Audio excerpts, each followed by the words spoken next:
Alright, just wanted to make a quick video of how to properly remove a float bowl, because I get a lot of carburetors where I see that people have gone in here with a screwdriver and tried to pop it off and galled a lot of stuff up, and there's a little lip on the bowl, and if you gall that up it doesn't seal right, and then you have a leaky carburetor. So I got these already pre-loosened here. This is a brand new 600 double pumper, so I'm changing my jets for my engine application, and this would be the secondary side.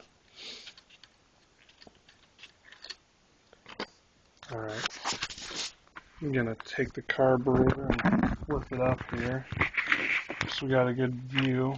Actually, I'm gonna flip her upside down. Now, a good point where you can really get on it to twist it out is right here. It's a little bit better on the primary side because you can actually get in there and turn it, but all the same works for the secondary side. So we're going to get in there. We're just going to pop it off. Alright. Set the phone down quick.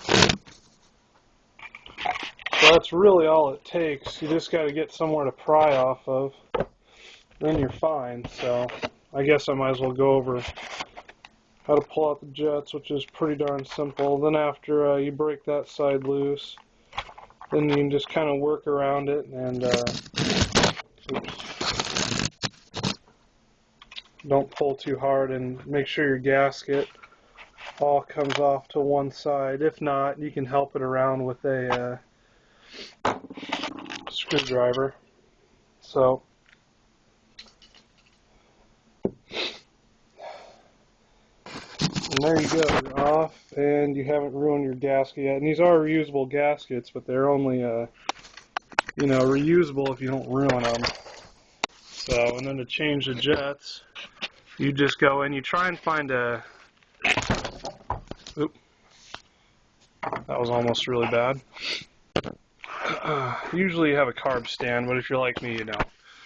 So you try and find a screwdriver that fits in there real well, so real snug, not a lot of play.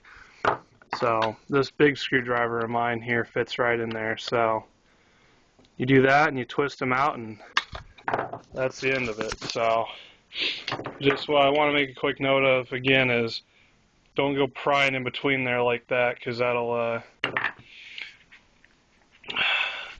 you got this little lip here and you'll ruin it, and you'll have a really nice carb leak, and you'll need to buy a $50 to $80 float bowl. So no one really wants to do that, so just keep that in mind when you're pulling a float bowl off to change your jets.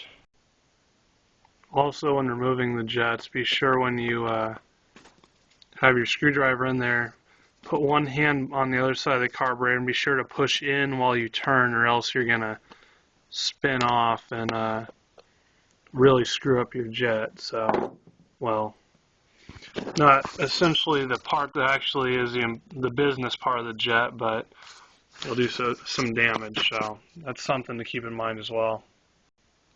I also wanted to make quick mention that when you're tightening up your float bowl, obviously you would do a crisscross pattern, but they really don't need to be that tight to hold it on there. And if you go too tight, again, your little reusable gasket that's in there, you're going to ruin it. So obviously, I mean, it's kind of a feel thing.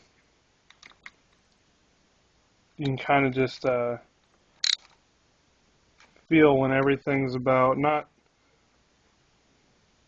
necessarily snug, like, well, obviously snug, but what I'm trying to say is don't tighten it down until it won't turn anymore. I've also seen that with novice carb stuff, and it's pretty it ruins stuff. So, and those gaskets aren't cheap to replace. So they're like $10 or so, but I mean, if you don't have to spend the money, why would you? And also when you put it on, make sure your little squirter lever arm is where it's supposed to be, because if you're not paying attention to that, you know, this will be below it, and then you have to take it all back off again, which isn't a big deal, but you know, you just feel like an idiot if you do it, so watch out for that as well.